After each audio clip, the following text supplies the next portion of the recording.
ಎಲ್ರಿಗೂ ನಮಸ್ಕಾರ. ಹೇಗಿದ್ದೀರಾ ಎಲ್ಲರೂ? ಎಲ್ಲ ನನ್ನ ಪ್ರೀತಿಯ ಶ್ರೀ ಗುರು ರಾಘವೇಂದ್ರ ಸ್ವಾಮಿಗಳ ಭಕ್ತಾದಿಗಳ ಕುಟುಂಬಕ್ಕೆ ನಿಮ್ಮ ಪ್ರೀತಿಯ ಮಹಿ ಮೋಟಿವೇಶನ್ ಯೂಟ್ಯೂಬ್ ಚಾನಲ್ಗೆ ಪ್ರೀತಿಯಿಂದ ಸ್ವಾಗತ. ತುಂಬ ದಿನ ಆಯಿತು ನಿಮ್ಮೆಲ್ಲರ ಜೊತೆ ಮಾತಾಡಿ. ಹೇಳಿದ್ದೆ ನಿಮಗೆ ಆಲ್ರೆಡಿ ನಾನು ವಿಡಿಯೋ ಯಾಕೆ ಲೇಟ್ ಆಗಿದೆ ಅಂತ ಕೂಡ ಹೇಳಿದ್ದೆ. ನಮ್ಮ ತಂಗಿ ಗಂಡವರಿಗೆ ಸ್ವಲ್ಪ ತುಂಬಾ ಹುಷಾರಿಲ್ಲ, ಅದಕ್ಕೋಸ್ಕರ ವಿಡಿಯೋಸು ನನಗೆ ಮಾಡೋಕ್ಕೆ ಸ್ವಲ್ಪ ಸಮಯ ಸಿಗ್ತಾ ಇಲ್ಲ, ನಿಮ್ಮೊಂದಿಗೆ ಮಾತಾಡೋಕ್ಕೂ ಕೂಡ ಆಗ್ತಾ ಇಲ್ಲ. ಪರವಾಗಿಲ್ಲ, ಅಂದರೆ ಅವರಿಗೆ ಸ್ವಲ್ಪ ಮಾತ್ರೆಗಳನ್ನ ಕೊಟ್ಟಿದ್ದಾರೆ, ಅದರಿಂದ ಕೂಡ ಕೂಡ್ತಾ ಇಲ್ಲ. ಅವರಿಗೆ ಹಿಂದ್ಗಡೆ ಸ್ವಲ್ಪ ನೋವಾಗಿದೆ, ಅದು ಜಾಯಿಂಟ್ ಅಂತ ಏನು ಹೇಳ್ತೀವಿ, ಆ ಥರ ಸ್ವಲ್ಪ ತೊಂದರೆಗಳಾಗಿದೆ. ನೋಡಬೇಕು, ರಾಯರ ಆಶೀರ್ವಾದದಿಂದ ಅವ್ರಿಗೂ ಕೂಡ ಎಲ್ಲ ಸರಿ ಹೋಗಲಿ ಅಂತ ಕೂಡ ನಾನು ಕೂಡ ಪ್ರಾರ್ಥನೆ ಮಾಡ್ಕೋತಾ ಇದ್ದೀನಿ. ನೀವು ಕೂಡ ಎಷ್ಟೋ ಜನ ಪ್ರಾರ್ಥನೆ ಮಾಡ್ಕೊಂಡಿದ್ದೀರಾ, ನನ್ನ ಪ್ರೀತಿಯ ಕುಟುಂಬ. ಹಾಗೂ ಅವರು ಕೂಡ ರಾಯರ ಒಂದು ಸೇವೆನ ತುಂಬಾ ಚಿಕ್ಕ ವಯಸ್ಸಿಂದ ಕೂಡ ರಾಯರ ಸೇವೆನ ಮಾಡ್ತಾ ಬಂದಂಥವ್ರು, ರಾಯರ ಬೃಂದಾವನವನ್ನು ಮುಟ್ಟಿ ಪೂಜೆ ಮಾಡುವಂಥವ್ರು, ಆಯಿತಾ. ಸೊ ಅವ್ರಿಗೂ ಕೂಡ ಹುಷಾರಾಗುತ್ತೆ, ಆದಷ್ಟು ಬೇಗ ಹುಷಾರಾಗಲಿ ಅಂತ ಕೂಡ ಕೇಳ್ಕೊಳ್ತಾ. ನೋಡಿ, ಈ ಒಂದು ವಿಡಿಯೋನ ಮಾಡ್ತಿರೋ ಉದ್ದೇಶ ಏನಂತ ಅಂದರೆ, ನಾನು ನಿನ್ನೆ ಒಬ್ಬರು ಕಮೆಂಟ್ಸ್ ನೋಡಿದೆ, ನಮಗೆ ರಾಯರ ಅನುಗ್ರಹ ಮಾಡ್ತಾ ಇಲ್ಲ, ಅವರ ಒಂದು ಆಶೀರ್ವಾದನೂ ಸಿಗ್ತಾ ಇಲ್ಲ, ನಮ್ಮ ಪಾಪ ಕರ್ಮಗಳು ದೂರ ಆಗಿಲ್ವೇನೋ. ನಾನು ರಾಯರನ್ನ ತುಂಬಾ ನಂಬಿ ಪೂಜೆ ಮಾಡ್ತಾಯಿದ್ದೀನಿ, ಆದರೆ ನನಗೆ ಅವರ ಆಶೀರ್ವಾದ ಅನುಗ್ರಹ ಸಿಗ್ತಾ ಇಲ್ಲ, ನನ್ನ ಪಾಪಕರ್ಮಗಳು ದೂರ ಆಗಿಲ್ವೇನೋ, ಇನ್ನೂ ಮುಗ್ದಿಲ್ವೇನೋ, ನಾನು ಹಿಂದಿನ ಜನ್ಮದಲ್ಲಿ ಮಾಡಿದಂತಹ ಪಾಪಕರ್ಮಗಳು ಇನ್ನೂ ದೂರ ಆಗಿಲ್ವೇನೋ ಅಂತ ನೊಂದ್ಕೋತಾ ಇದ್ದೀರಾ. ಇನ್ನು ಕೆಲವರು ಬೇಕಾದಷ್ಟು ನೋವುಗಳನ್ನು, ಬೇಕಾದಷ್ಟು ಒಂದಿಷ್ಟು ಕಣ್ಣೀರನ್ನು ಕೂಡ ನನ್ನ ಜೊತೆಗೆ ಹಂಚ್ಕೊಂಡಿದ್ದೀರಾ. ಅದ್ರ ಹಿಂದಿನ ನೋವು ಕೂಡ ಹೇಳ್ಕೊಂಡಿದ್ದೀರಾ, ಎಷ್ಟೋ ಜನ ಮಾತಾಡಿದ್ದೀರಾ ಕೂಡ. ತುಂಬ ಜನಗಳಿಗೆ ನಾನು ಸಮಯ ಕೊಡೋಕ್ಕಾಗ್ತಾ ಇಲ್ಲ. ಇಲ್ಲಿಂದನೇ ಕ್ಷಮೆನ ಕೇಳೋಕ್ಕೆ ಇಷ್ಟಪಡ್ತೀನಿ, ಯಾಕಂದರೆ ಕ್ಷಮೆನೂ ಕೂಡ ಕೇಳ್ತೀನಿ. ಯಾಕಂದರೆ ನನ್ನ ಪರಿಸ್ಥಿತಿ ಸ್ವಲ್ಪ ಹಂಗಾಗಿದೆ, ಸ್ವಲ್ಪ ಒಬ್ಬನೇ ಆಗಿರೋದ್ರಿಂದ ಸ್ವಲ್ಪ ಬ್ಯುಸಿಯಾಗಿದ್ದೀನಿ, ಸರಿನಾ? ನೋಡಿ, ನಾನು ಹೇಳುವಂಥದ್ದಿಷ್ಟೇ, ಒಂದು ವ್ಯಕ್ತಿನಾಗಲಿ, ಒಂದು ದೈವವನ್ನಾಗಲಿ, ಅಥವಾ ಒಬ್ಬರು ಗುರುಗಳನ್ನಾಗಲಿ, ಒಬ್ಬರು ದೊಡ್ಡವ್ರನ್ನಾಗಲಿ, ಒಂದು ಜೀವವನ್ನಾಗಲಿ, ಒಂದು ದೈವವೇ ಆಗಲಿ, ದೈವ ಅಂತ ಹೇಳಿದೆ ನಿಮಗಾಗಲೇ ಕೂಡ, ಇಷ್ಟು ಜನ ಪೂಜಿಸಬೇಕು, ಇಷ್ಟು ಪವಾಡಗಳು ನಡೀತಾ ಇದೆ ಅಂತ ಅಂದರೆ ಅದು ಸುಮ್ಮನೆ ನಡೆಯುವಂಥದ್ದಲ್ಲ. ಸುಮ್ಮನೆ ಒಂದು ಹೆಸರು ಕೇಳಿ ಬರ್ತಾ ಇದೆ ಅನ್ನುವಂಥದ್ದು ಅಲ್ಲ. ರಾಯರ್ ಅನ್ನುವಂಥದ್ದು ಹೆಸರು ಮಾತ್ರ ಅಲ್ಲ, ನಮ್ಮೆಲ್ಲರ ಉಸಿರು ಕೂಡ. ಇವತ್ತು ಮಹಿ ಅನ್ನೋ ಹುಡುಗ ಕೂಡ ಇಷ್ಟೊಂದು ರಾಯರ ಬಗ್ಗೆ ಮಾತಾಡ್ತಾ ಇದ್ದಾನೆ, ಇಷ್ಟೊಂದು ತನಗೆ ತಿಳಿದ ಮಟ್ಟಿಗೆ ತಾನು ರಾಯರ ಬಗ್ಗೆ ಏನಾದರೂ ಮಾತಾಡ್ತಿದ್ದಾನೆ, ಏನೂ ಗೊತ್ತಿಲ್ಲ ನನಗೆ. ಬಟ್ ಏನೋ ಒಂದು ಸ್ವಲ್ಪ ನಾನು ಒಂದಿಷ್ಟು ರಾಯರು ಅಂತ ಹೇಳ್ತಾ ಇದ್ದೀನಂತ ಅಂದರೆ ಅದು ಅವರ ಕೃಪೆ, ಅವರ ಆಶೀರ್ವಾದ, ಅವರ ಒಂದು ಅನುಮತಿ, ಅವರ ಒಂದು ಅಪ್ಪಣೆನೇ, ಆಯಿತಾ. ನಾನೇನು ಹೇಳ್ತೀನಿ ಅಂದರೆ, ಅವರು ಇದ್ದಾರೆ. ಯಾರಿದ್ದಾರೆ? ರಾಯರು ಇದ್ದಾರೆ, ಇದು ಸತ್ಯ, ಅವರು ಇದ್ದಾರೆ. ಇದನ್ನು ಸ್ಪಷ್ಟವಾಗಿ ಮೊದಲು ಮನಸ್ಸಲ್ಲಿ ತುಂಬ್ಕೊಂಬಿಡಿ ನೀವು. ಅವರು ಇವಾಗ ನಾನು ಹೆಂಗೆ ನಿಮ್ಮನ್ನು ನೋಡ್ತಾ ಇದ್ದೀನೋ ಹಾಗೆ ರಾಯರು ನಮ್ಮನ್ನು ನೋಡ್ತಾ ಇದ್ದಾರೆ. ಇದು ಅಕ್ಷರಶಃ ಸತ್ಯ, ನಾನು ಹೇಳ್ತಾ ಇದ್ದೀನಿ, ಅಕ್ಷರಶಃ ಸತ್ಯ. ಯಾಕೆ ರಾಯರು ಕಣ್ಣಿಗೆ ಕಾಣಿಸ್ತಾ ಇಲ್ಲ? ಹೌದು, ಕೆಲವ್ರು ಅನ್ಬೋದು ರಾಯರು ಕಣ್ಣಿಗೆ ಕಾಣಿಸಿ ಒಳ್ಳೇದು ಮಾಡ್ಬೋದಿತ್ತಲ್ಲ ಅಂತ. ನೀವು ನೋಡಬಹುದು, ಕಲಿಯುಗದಲ್ಲಿ ಜನಗಳು ಒಳ್ಳೆಯದನ್ನು ಕೇಳ್ತಾರೆ, ಕೆಟ್ಟದ್ದನ್ನು ಕೇಳ್ತಾರೆ. ಒಂದು ಕ್ಷಣ ರಾಯರು ಏನಾದರೂ ಸ್ವಲ್ಪ ಅವ್ರು ಕೇಳಿದ್ದನ್ನು ಕೊಟ್ಟಿಲ್ಲ ಅಂತ ಅಂದರೆ, ಅಥವಾ ಕೇಳಿದ ತಕ್ಷಣ ಸ್ಪಂದಿಸಿಲ್ಲ ಅಂತಂದರೆ ರಾಯರನ್ನು ಕೂಡ ಬೈಕೊಳ್ಳುವಂತಹ ಮನಸ್ಥಿತಿ ಉಳ್ಳಂತಹ ಜನಗಳು ಸಹ ಇದ್ದಾರೆ. ಎಲ್ಲರೂ ರಾಯರ ಮಕ್ಕಳು, ಯಾರೂ ಇಲ್ಲಿ ಕೆಟ್ಟವರು ಅಂತ ನಾನು ಹೇಳ್ತಾ ಇಲ್ಲ. ಬದಲಾಗಿ ರಾಯರು ಅವರ ಕಷ್ಟಗಳಿಗೆ ಸಡನ್ನಾಗಿ ಸ್ಪಂದಿಸಿಲ್ಲ ಅಂತ ಅಂದರೆ ನೋವಾಗುತ್ತೆ. ಆ ನೋವಿಂದ ಕೆಲವೊಂದು ಸಲ ಕಣ್ಣೀರು ಕೂಡ ಬರುತ್ತೆ.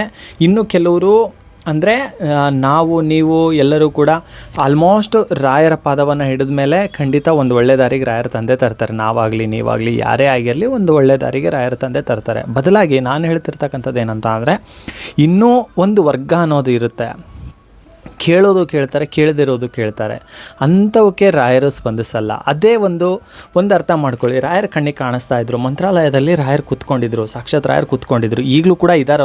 ಅವ್ರನ್ನ ನಾವು ಯಾವ ರೀತಿ ನೋಡ್ಬೋದು ಅಂದರೆ, ಭಕ್ತಿ ಅನ್ನುವ ಕನ್ನಡಿಯಿಂದ ಮಾತ್ರ, ಭಕ್ತಿ ಅನ್ನುವಂಥ ಕಣ್ಣುಗಳಿಂದ ಮಾತ್ರ ರಾಯರನ್ನ ನೋಡೋಕ್ಕೆ ಸಾಧ್ಯ, ಆಯಿತಾ. ಇನ್ನು ಕೆಲವರು ರಾಯರು ಏನಾದರೂ ಕೂಡ ಅವಾಗ ಹೆಂಗೆ ರಾಯರು ಭೂಮಿ ಮೇಲೆ ಓಡಾಡ್ತಾ ಇದ್ರಲ್ವ, ಅದೇ ರೀತಿ ಏನಾದರೂ ಕೂಡ ರಾಯರು ಈಗಲೂ ಕೂಡ ಅಲ್ಲಿ ಮಂತ್ರಾಲಯದಲ್ಲಿ ಹಾಗೆ ಇದ್ದರು ಅಂತ ಅಂದರೆ, ಈ ಕಲಿಯುಗದಲ್ಲಿ ಜನಗಳ ಮನಸ್ಥಿತಿ, ಕೆಲವು ಜನಗಳ ಮನಸ್ಥಿತಿ ಹೆಂಗಿದೆ ಅಂತ ಅಂದರೆ, ಏನು ಕೇಳಬಾರ್ದು ಕೂಡ ಕೇಳ್ತಾರೆ, ಅಥವಾ ಮಾಡಿಕೊಟ್ಟಿಲ್ಲ ಅಂತ ಅಂದರೆ ಹೋಗಿ ರಾಯರ ಹತ್ರ ಕೂಡ ಏನಾದರೂ ನೇರವಾಗಿ ರಾಯರು ಸಿಗೋಂಗಿತ್ತ ಅಂದರೆ ರಾಯರ ಹತ್ರ ಕೂಡ ಜಗಳ ಮಾಡುವಂಥ ಮನಸ್ಥಿತಿ ಜನಗಳು ಸಹ ಇದ್ದಾರೆ. ಆದರೆ ರಾಯರು ಏನು ಮಾಡ್ತಾರೆ ಅಂದರೆ, ಬೃಂದಾವನದಲ್ಲಿ ಕೂತ್ಕೊಂಡಿದ್ದಾರಲ್ವ, ಅಲ್ಲಿಂದನೇ ಎಲ್ಲರ ಮನಸ್ಥಿತಿನ ಯಾರು ಹೆಂಗೆ ಅಂತ ಅರ್ಥ ಮಾಡಿಕೊಂಡು ಪ್ರತಿಯೊಬ್ಬರ ಮನಸ್ಸಿನ ಒಂದು ಆಸೆ ಆಕಾಂಕ್ಷೆಗಳನ್ನು ಕೂಡ ಅವರು ಅರ್ಥ ಮಾಡಿಕೊಂಡು ಅದನ್ನು ನೆರವೇರಿಸ್ಕೊಡ್ತಾರೆ. ಒಳ್ಳೆಯದೇ ಆಗಿತ್ತಂದರೆ ಒಳ್ಳೆಯದನ್ನೇ ಕೇಳ್ತಾ ಇದ್ದೀರಿ, ಖಂಡಿತವಾಗ್ಲೂ ಕೂಡ ನೆರವೇರಿಸ್ಕೊಡ್ತಾರೆ. ಆದರೆ ನಮ್ಮಲ್ಲಿ ಏನಂತ ಅಂದರೆ, ಕಾಯೋ ತಾಳ್ಮೆ ಇರಲಿ ಅಂತ ನಾನು ಹೇಳ್ತಾ ಇಲ್ಲ, ತುಂಬ ಕಾದಿದ್ದೀರಾ. ಬದಲಾಗಿ ನಾನೇನು ಹೇಳ್ತಾ ಇದ್ದೀನಿ ಗೊತ್ತಾ, ಆತ್ಮವಿಶ್ವಾಸ ಅನ್ನೋದನ್ನು ಕಳ್ಕೊಬೇಡಿ. ರಾಯರು ಯಾವಾಗ ಒಳ್ಳೇದು ಮಾಡ್ತಾರೆ ಅನ್ನೋ ಪ್ರಶ್ನೆಗೆ ನಾನು ಹೇಳುವಂಥದ್ದು ಇಷ್ಟೇ, ಅವ್ರನ್ನ ನಾವು ಸಂಪೂರ್ಣವಾಗಿ ಹೌದಪ್ಪ ಅವರಿದ್ದಾರೆ, ಇದು ಸುಮ್ಮನೆ ಕೇಳಿ ಬರ್ತಿರುವಂಥ ಹೆಸರಲ್ಲ. ಶ್ರೀ ಗುರು ರಾಘವೇಂದ್ರ ಸ್ವಾಮಿಗಳ ಹೆಸರು, ರಾಘವೇಂದ್ರ ಪ್ರಭುಗಳ ಹೆಸರು, ಮಂತ್ರಾಲಯ ಪ್ರಭುಗಳ ಹೆಸರು, ಪುಣ್ಯಾತ್ಮರ ಹೆಸರು ಕೇಳಿ ಬರ್ತಾ ಇರೋದು ಸುಮ್ಮನೆ ಹೆಸರಲ್ಲ. ಇದು ಭಕ್ತರ ಪಾಲಿನ ಬೆಳಕು, ಉಸಿರು ಕೂಡ. ಎಷ್ಟೋ ಜನ ಇವತ್ತು ಏನೋ ಆಗೋಗ್ಬಿಡ್ತಾಯಿದ್ರು, ನನ್ನನ್ನು ಸೇರಿ ಏನೋ ಆಗ್ಬಿಡ್ತಾಯಿದ್ರು. ಬಟ್ ಇವತ್ತಿಗೂ ಕೂಡ ಅವರೆಲ್ಲ ನನ್ನನ್ನು ಸೇರಿ ಹೇಳ್ತಾ ಇದ್ದೀನಿ ಬದುಕಿದಾರಂತ ಅಂದರೆ ಆ ಪೂಜ್ಯರ, ಆ ಪುಣ್ಯಾತ್ಮರ ಒಂದು ಕರುಣೆ, ಆಶೀರ್ವಾದ, ಅವರ ನೆರಳು ಅವ್ರ ಕೈ ಹಿಡಿದಿರೋದಕ್ಕೆ. ನಾನೇನು ಹೇಳ್ತಾ ಇದ್ದೀನಿ ಅಂದರೆ ಯಾವಾಗಲೂ ಕೂಡ ನನ್ನ ಹಣೆ ಬರ ಸರಿ ಇಲ್ಲ, ನನಗೇನೂ ಆಗಲ್ಲ, ನಾನು ಅಂದ್ಕೊಂಡಿದ್ದಾಗಲ್ಲ, ನನ್ನ ಪಾಲಿಗೆ ಯಾವ ದೇವರು ಇಲ್ಲ, ಇದನ್ನು ಬಿಟ್ಟುಬಿಟ್ಟು ಏನೇ ಆಗಲಿ ನನ್ನ ಜೊತೆಗೆ ರಾಯರಿದ್ದಾರಂತ ಹೋರಾಡಿ. ಜೀವನ ಅನ್ನುವಂಥ ಯುದ್ಧದಲ್ಲಿ ನಾವು ಸ್ವಲ್ಪ ಹೋರಾಡಲೇಬೇಕು. ಎಲ್ಲವೂ ಕೂಡ ರಾಯರು ಮಾಡಲ್ಲ. ರಾಯರು ಏನು ಮಾಡ್ತಾರೆ, ನೀವು ಮಾಡುವಂಥ ಕೆಲಸ ಒಳ್ಳೆಯದಾಗಿತ್ತು ಅದರಲ್ಲಿ ಯಶಸ್ಸನ್ನು ಕೊಡ್ತಾರೆ. ಯಾವಾಗ ಕೊಡ್ತಾರೆ, ನಮಗೆ ರಾಯರ ಮೇಲೆ ನಂಬಿಕೆ ಇರಬೇಕು. ಆಗುತ್ತೋ ಇಲ್ವೋ ಅನ್ನೋಂಥ ಸಂದೇಹ ಬಿಟ್ಟು, ನನ್ನಪ್ಪ ಏನೇ ಆಗಲಿ ಪೂಜ್ಯರು ನಮ್ಮ ಜೊತೆಗಿದ್ದಾರೆ, ಪೂಜ್ಯರು ನಮ್ಮ ಜೊತೆಗಿದ್ದಾರೆ, ಅವರು ಎಲ್ಲೂ ಸಹ ಇಲ್ಲ. ನಾನು ಹೇಳ್ತಾ ಇಲ್ವಾ, ತುಂಬ ಶಕ್ತಿ ಉಳ್ಳಂಥವ್ರು ರಾಯರು.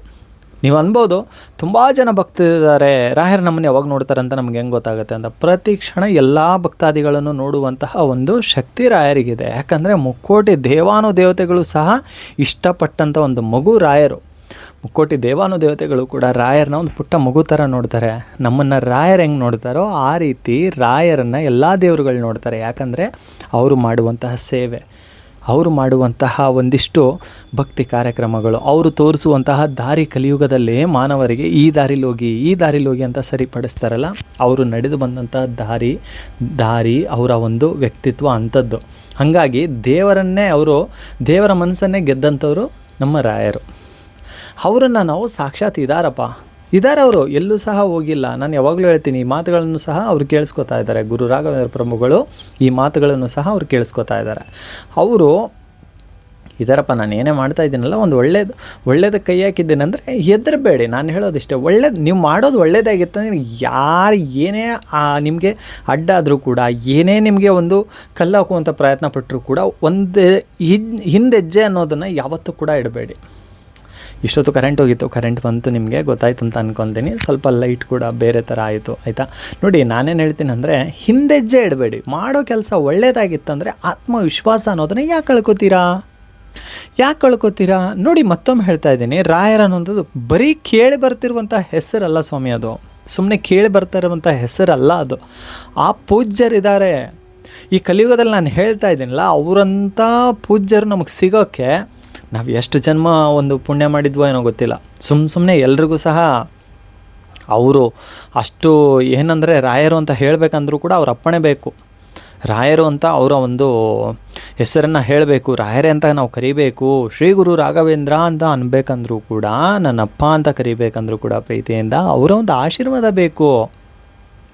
ಅಷ್ಟು ಪಡೆದಿದ್ದೀರಾ, ಮುಗೀತು. ಅವ್ರ ಜೊತೆಗಿದ್ದಾರೆ ಒಳ್ಳೆ ಕೆಲಸಕ್ಕೆ. ನಾನು ಹೇಳೋದೇನೆಂದರೆ, ಕಣ್ಣೀರು ಹಾಕೋದನ್ನ ಬಿಟ್ಟು ನನ್ನ ಜೊತೆಗೆ ಅವರಿಲ್ಲ ಇವರಿಲ್ಲ ಒಂಟಿಯಾಗಿ ಏನು ಮಾಡಲಿ ಅನ್ನೋದ್ರ ಬಿಟ್ಟು, ನನ್ನ ಜೊತೆಗೆ ರಾಯರು ಇದ್ದಾರಂತ ಹೋರಾಡಿ. ಬದುಕು ಅನ್ನೋ ಯುದ್ಧದಲ್ಲಿ ನೀವು ಯಾವತ್ತೂ ಕೂಡ ಸೋಲೋಕ್ಕೆ ಸಾಧ್ಯನೇ ಇಲ್ಲ. ಸೋಲೋಕ್ಕೆ ರಾಯರು ಬಿಡೋದು ಇಲ್ಲ. ರಾಯರು ಎಂಥವ್ರಂತ ಅಂದರೆ, ಅವ್ರು ಕೈ ಹಿಡಿದ್ಬಿಟ್ರು ಅಂತ ಅಂದರೆ, ನಿಮಗೆ ಯಾರು ಎಷ್ಟೇ ನಿಮ್ಮ ಕೆಲಸಗಳಿಗೆ ಅಡ್ಡಿ ಆತಂಕಗಳನ್ನ ತರಬೇಕಂತ ಹೋದರೂ ಕೂಡ, ಎಲ್ಲರೂ ಒಂದು ಕಡೆಗೆ ನಿಂತರೂ ಕೂಡ ರಾಯರು ನಿಮ್ಮ ಪರವಾಗಿ ನಿಲ್ತಾರೆ. ಅವರನ್ನು ಅಷ್ಟು ನಂಬಬೇಕು, ಅವರನ್ನು ಅಷ್ಟು ನಾವು ಗೌರವಿಸಬೇಕು. ನಾವು ಮಾಡೋ ಕೆಲಸ ಒಳ್ಳೆಯದಾಗಿದ್ದಾಗ ರಾಯರು ನಮ್ಮ ಜೊತೆಗಿದ್ದಾರಂತ ಸಂಪೂರ್ಣವಾದಂಥ ನಂಬಿಕೆ ಇರಬೇಕು. ಅವ್ರು ಯಾವತ್ತೂ ಕೂಡ ಕೈ ಬಿಡೋದಿಲ್ಲ. ನಾನು ಹೇಳೋದಿಷ್ಟೇ, ಇವರೇ ಕುಗ್ಬೇಡಿ. ನಾನು ಹೇಳೋದೇನಂತ ಅಂದರೆ, ಗುರುಗಳಿದ್ದಾರೆ, ಕುಗ್ಗಬೇಡಿ. ನಾನು ಹೇಳೋದಿಷ್ಟೇ, ಏನೇ ಇರಲಿ, ಬಾಧೆ, ಸಾಲದ ಬಾಧೆ, ಅದು ಇದು ಎಂಥದ್ದಾದರೂ ಇರಲಿ, ಅವರ ನಾಮಸ್ಮರಣೆನ ಮಾಡಿ. ನಾನು ಹೇಳ್ತಾ ಇದ್ದೀನಿ, ಕೇಳಿಸ್ಕೊಳ್ಳಿ. ನನ್ನನ್ನು ಸೇರಿ ಹೇಳ್ತೀನಿ, ನಾನು ಯಾವಾಗಲೂ ಕೂಡ ನನ್ನನ್ನು ಸೇರಿ ಹೇಳ್ತೀನಿ. ನಾನು ಒಳ್ಳೆಯವನಂತ ಯಾವತ್ತೂ ಕೂಡ ಹೇಳ್ಕೊಳ್ಳಲ್ಲ. ನಾನು ಹೇಳೋದೇನಂತ ಅಂದರೆ, ಸ್ವಾರ್ಥ ತುಂಬಿದ ಜನಗಳನ್ನ ನಂಬೋಕ್ಕಿಂತ ರಾಯರನ್ನ ನಂಬಿ. ಇಷ್ಟೇ ಹೇಳೋದು ನಾನು. ಸ್ವಾರ್ಥ ತುಂಬಿದ ಜನಗಳನ್ನ ನಂಬೋಕ್ಕಿಂತ ರಾಯರನ್ನ ನಂಬಿ ನಿಮ್ಮ ಜೀವನ ತುಂಬ ಚೆನ್ನಾಗಿರುತ್ತೆ. ಇವರೇ ತುಂಬ ಚೆನ್ನಾಗಿರುತ್ತೆ. ಜನಗಳ ಮೇಲೆ ನಂಬಿಕೆ ಇಟ್ಟು ಹೋಗ್ಬಿಟ್ಟಿದ್ದೀರಾ. ನಿಮಗೆ ಏನೇ ಬಾಧೆ ಇರಲಿ, ಇವ್ರಿಗೆ ಯಾರೋ ತೊಂದರೆ ಕೊಡ್ತಾ ಇರಲಿ, ಯಾರೋ ಆಡಬಾರ್ದು ಮಾತುಗಳನ್ನ ಆಡ್ತಾ ಇರಲಿ, ಏನಾರು ಅಂತ ಇರಲಿ, ಅಥವಾ ನಿಮಗೆ ಸಾಲದ ಬಾಧೆ ಇರಲಿ, ಏನೋ ಕಿರಿಕಿರಿಗಳಿರಲಿ, ಇರುತ್ತಲ್ವ ಜೀವನ ಅಂತ ಅಂದಮೇಲೆ ಏನಾದರೂ ಒಂದು ಜಂಜಾಟಗಳಿರುತ್ತೆ. ಯಾರ ಹತ್ರ ಕೂಡ ಹೇಳ್ಕೊಳಕ್ಕಾಗದಿರೋಷ್ಟು ನೋವುಗಳಿರುತ್ತೆ. ಅದು ಇದು ಇರೋದೇ ಅಲ್ವಾ, ಎಲ್ಲರೂ ಇಲ್ಲಿ ಮನುಷ್ಯರಾಗಿ ಹುಟ್ಟಿದ್ದೀವಿ ಅಂದಮೇಲೆ ಪ್ರತಿಯೊಬ್ಬರಿಗೂ ಕೂಡ ಒಂದೊಂದು ರೀತಿಯ ಕಷ್ಟಗಳು ಖಂಡಿತವಾಗ್ಲೂ ಕೂಡ ನಮ್ಮ ಜೀವನದ ಅಂದರೆ ಇದು ನಾವು ಯೂಟ್ಯೂಬಲ್ಲಿ ನಾವು ಮಾತಾಡ್ತಿದ್ವಿ, ಕೆಲವೊಂದು ವಿಷಯಗಳನ್ನ ಹೇಳ್ಕೊಳಂಗಿರಲ್ವಲ್ಲ ನೀವುಗಳು ಕೂಡ, ಕೆಲವೊಂದು ಕಷ್ಟ ನೋವುಗಳಿರುತ್ತೆ, ಅದೆಲ್ಲವೂ ಕೂಡ ರಾಯರ ಹತ್ರ ಹೇಳ್ಕೊಂಡಿದ್ದೀರಲ್ವ. ಯಾಕೆ ಹೇಳ್ಕೊಂಡಿದ್ದೀರಾ? ಅವ್ರ ಮೇಲೆ ನಂಬಿಕೆ ಇರೋದಕ್ಕೆ ಹೇಳ್ಕೊಂಡಿದ್ದೀರಾ. ಆ ನಂಬಿಕೆ ಏನಂತ ಅಂದರೆ, ಸೋಲ್ತೀನಿ ಅನ್ನೋ ಭಯನ ಇಟ್ಕೊಬಿಡಿ. ನನ್ನ ಜೊತೆಗೆ ರಾಯರಿದ್ದಾರೆ, ಹೌದು ನಾನು ರಾಯರ ಹತ್ರ ಒಪ್ಸಿದ್ದೀನಲ್ಲ, ಅವರು ತೋರಿಸ್ತಾರೆ, ಪರಿಹಾರ ಕೊಡ್ತಾರೆ. ಎಷ್ಟೋ ಜನಗಳಿಗೆ ಒಳ್ಳೇದು ಮಾಡಿದ್ದಾರೆ ಇವರೇ, ಅಂದುಕೊಳ್ಳದಂಗೆ ಪವಾಡಗಳನ್ನು ಮಾಡಿದ್ದಾರೆ, ಅಂದುಕೊಳ್ಳದಂಗೆ ಏನೇನೋ ಅವರ ಒಂದು ಜೀವನದ ದಿಕ್ಕನ್ನೇ ಬದಲಾಯಿಸಿದ್ದಾರೆ ರಾಯರು. ಸರಿನಾ? ಖಂಡಿತ ನಾನು ಹೇಳೋದಿಷ್ಟೇ, ಅವ್ರ ಪೂಜ್ಯರ ಮೇಲೆ ನಂಬಿಕೆ ಇರಲಿ. ಅವ್ರು ಕೈ ಬಿಡುವಂಥವರಲ್ಲ, ಸಾಮಾನ್ಯರಲ್ಲ ಗುರು ರಾಘವೇಂದ್ರ ಪ್ರಭುಗಳು. ವರ ನಮಗೆಲ್ಲರಿಗೂ ಕೂಡ, ಎಲ್ಲರ ಮೇಲೂ ಕೂಡ ರಾಯರ ಆಶೀರ್ವಾದ ಇದೆ, ಎಲ್ರಿಗೂ ಕೂಡ ಒಳ್ಳೆಯದಾಗಲಿ. ಸೊ ನಾನು ಹೇಳೋದಿಷ್ಟೇ, ಆತ್ಮವಿಶ್ವಾಸ ಅನ್ನೋದನ್ನು ದಯವಿಟ್ಟು ಕೂಡ ಕಳ್ಕೊಬೇಡಿ. ನಿಮ್ಮ ಜೊತೆಗೆ ಕಷ್ಟ ಸುಖ ಕೇಳೋಕ್ಕೆ ನಾನು ಕೂಡ ಇದ್ದೀನಿ. ಅಂದರೆ ಹೇಳಿದ್ನಲ್ವಾ, ಸ್ವಲ್ಪ ಇದರಲ್ಲಿ ಇರೋದ್ರಿಂದ ವಿಡಿಯೋಸ್ ಅಷ್ಟೊಂದು ಮಾಡೋಕ್ಕಾಗ್ತಿಲ್ಲ, ಬಟ್ ನಾನು ತುಂಬ ಮಾಡ್ತೀನಿ, ಇನ್ಮೇಲೆ ತುಂಬ ವಿಡಿಯೋಸ್ ಕೂಡ ಬರುತ್ತೆ. ಯಾಕಂದರೆ ಇದು ರಾಯರ ಸೇವೆ, ಇದು ಅಲ್ವಾ, ರಾಯರ ಸೇವೆ. ಎಷ್ಟೋ ಜನ ಕಮೆಂಟ್ಸಲ್ಲಿ ಹೇಳ್ತಾ ಇರ್ತೀರಾ, ನಾವು ಕೂಡ ಕಷ್ಟ ಸುಖಗಳನ್ನ ನಿಮ್ಮ ಮಾತಲ್ಲಿ ಎಷ್ಟೋ ಮರೆತಿದ್ದೀವಿ ಅಂತ ಕೂಡ ಹೇಳ್ತಾ ಇದ್ದೀರಾ. ಅದು ನಮ್ಮ ಪುಣ್ಯಾತ್ಮರು ಕೊಟ್ಟಂಥ ವರ ಅದು ನಮಗೆ ಅಲ್ವಾ. ನಾನು ಕೂಡ ನಿಮ್ಮ ಜೊತೆಗಿದ್ದೀನಿ, ರಾಯರ ಸೇವೆ ಅದು. ಸೊ ರಾಯರ ಒಂದು ಸೇವಕನಾಗಿ ನಾನು ನಿಮ್ಮ ಜೊತೆಗಿದ್ದೀನಿ. ಅದಕ್ಕಿಂತ ಹೆಚ್ಚಾಗಿ ರಾಯರು ನಿಮ್ಮ ಮನಸ್ಸಲ್ಲಿದ್ದಾರೆ ಇವರೇ, ಇದಂತೂ ನಾನು ಹೇಳ್ತೀನಿ. ಪ್ರತಿಯೊಂದು ಅಕ್ಷರಗಳಲ್ಲೂ ಸಹ ನೋಡ್ತೀನಲ್ಲ, ರಾಯರು ನಿಮ್ಮ ಮನಸ್ಸಲ್ಲಿದ್ದಾರೆ. ತುಂಬ ಹತ್ರ ಅಂದರೆ ರಾಯರು ನನಗೇನೂ ಇಲ್ಲ, ನಿಮಗೆ ತುಂಬ ಹತ್ರ ಇದ್ದಾರೆ. ಅಷ್ಟೇ ಬೇಗ ಒಳ್ಳೆಯದಾಗತ್ತೆ, ನಂಬಿಕೆ ಇಡಿ, ಅಷ್ಟೇ ಬೇಗ ನಿಮ್ಗೆ ಒಳ್ಳೆಯದಾಗುತ್ತೆ. ಕಣ್ಣೀರು ಹಾಕಬೇಡಿ, ಅಂದಮೇಲೆ ನಗ್ನಾಗ್ತಾಯಿರಿ. ಆದಷ್ಟು ಕಣ್ಣೀರನ್ನ ಕಡಿಮೆ ಮಾಡಿ. ಸೊ ಸ್ವಲ್ಪ ಊಟ ತಿಂಡಿನೂ ಕೂಡ ಮಾಡಿ, ಆರೋಗ್ಯ ಕೂಡ ಚೆನ್ನಾಗಿ ನೋಡ್ಕೊಳ್ಳಿ. ಎಲ್ರಿಗೂ ಕೂಡ ಉತ್ತಮ ಆಯಸ್ಸು ಆರೋಗ್ಯವನ್ನು ಕೊಟ್ಟು ರಾಯರು ಕಾಪಾಡಲಿ ಅಂತ ಕೇಳ್ಕೊತಿದ್ದೀನಿ. ಎಲ್ರಿಗೂ ಒಳ್ಳೆಯದಾಗಲಿ. ಅಮ್ಮಂದರಿಗೆ, ಅಕ್ಕ ತಂಗಿರಿಗೆ, ಅಣ್ಣ ತಮ್ಮಂದರಿಗೆ, ಸ್ನೇಹಿತರಿಗೆ, ದೊಡ್ಡವ್ರಿಗೆ, ಚಿಕ್ಕವರಿಗೆ ಎಲ್ರಿಗೂ ಒಳ್ಳೆಯದಾಗಲಿ. ನಮಸ್ಕಾರ.